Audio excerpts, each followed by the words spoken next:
God brought me back to life to share these messages to you and to other peoples of the world.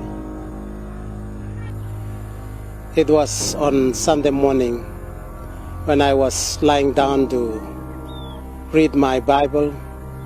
That Sunday morning,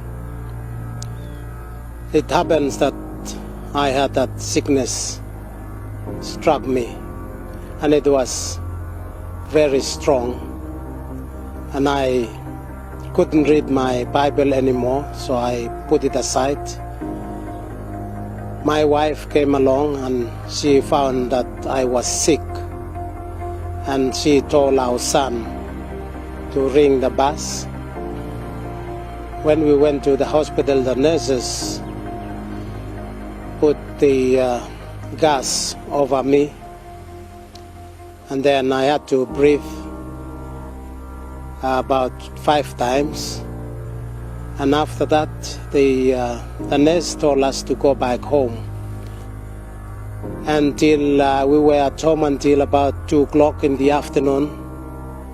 The sick was not gone down. It was very strong. So at about 2 o'clock we went back to the hospital. We went straight to the emergency room, and I had to go through the gas again to breathe a couple of times, and still nothing happens. I was not feeling well, so the nurse told us to go back home, and if anything happens then we come back. But when we got out from the emergency room, we didn't go home. We just stayed outside the hospital until I was not feeling well. So my wife went back to the nurse and asked if they could keep me in the hospital. So the nurse agreed. When I was about to go in, I was not able to walk because the sick was very strong. So they put me in a wheelchair. They got the tubes through my nose, my mouth, and also they put some in my hands.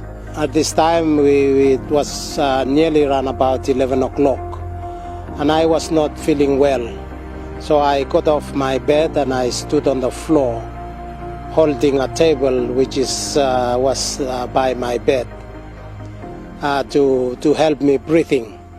But about 11 o'clock, suddenly my wind stopped there, and then I fell backwards on my bed.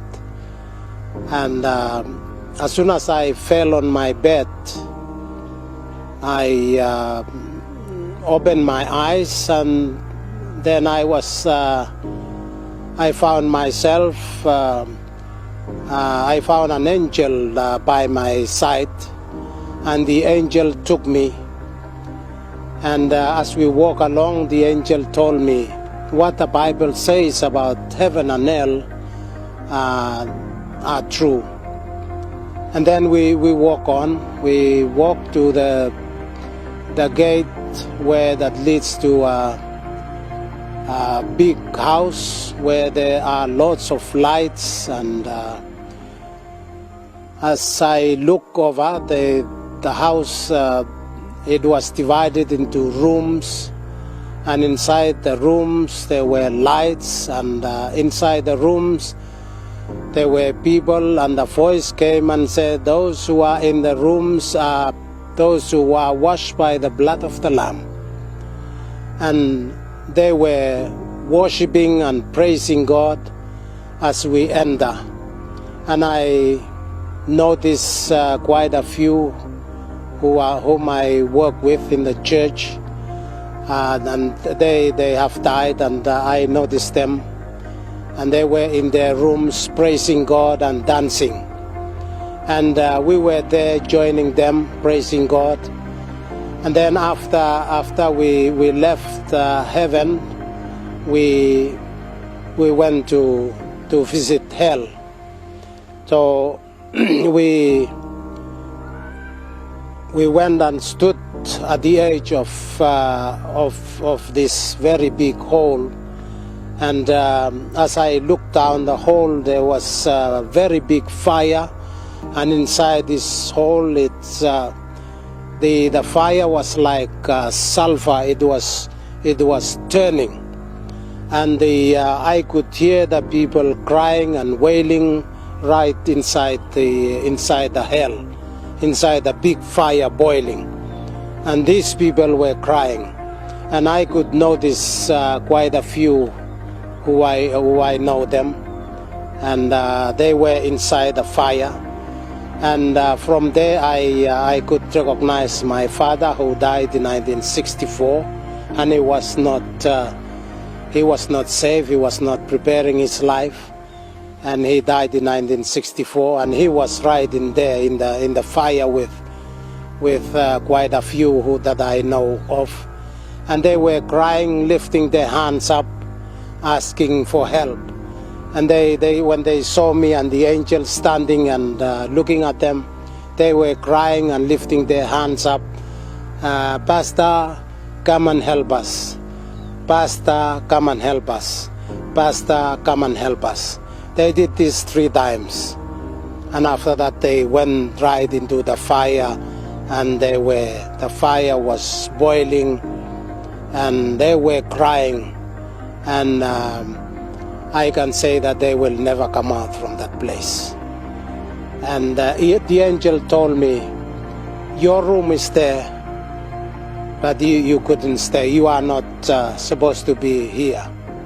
You have to go back to the world and tell the people tell them about the message that I am giving you. So I've got two main messages, everyone. 2 main messages. First one is Jesus is coming very soon, and that's the first one. And that message, you have to tell the people that they have to prepare. Jesus is coming very soon. Everybody has to prepare their lives before Christ comes. The second one, that has 4 parts, in 4 different messages inside it. The first message is for the leaders, and the leaders need to be honest. God needs honest leaders in the nation, in whatever leadership or position you are in as a leader. God needs honest leaders in that position. The second message is for the churches.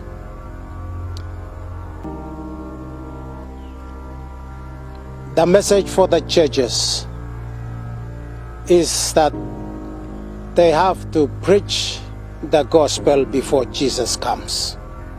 And that is the main message that God requires from the churches, to preach to the lost souls before Jesus comes. And then the third message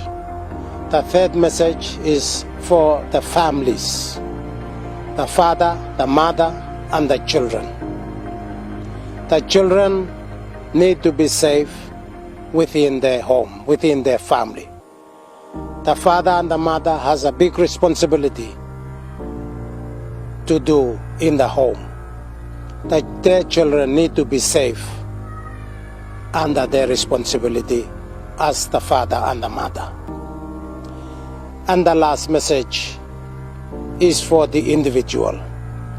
Each one of us is accountable to what they have done on this earth, and they will stand before Jesus, and the records are written in their books of what they have done in their life, and they will stand before Jesus on the day of judgment. And those are the 4 main messages that changed my life, and also a lot of people here in Vanuatu who come to give their life to Christ. when they heard the messages and they respond to the message to come to the Lord. And after these messages, at about 3 o'clock in the morning, I died. My wind stopped at 11 o'clock, and then after I've received the message from the angel, then I came back to life again at about 3 o'clock in the morning. And these are the main messages that I've been around the islands and through churches and share it with people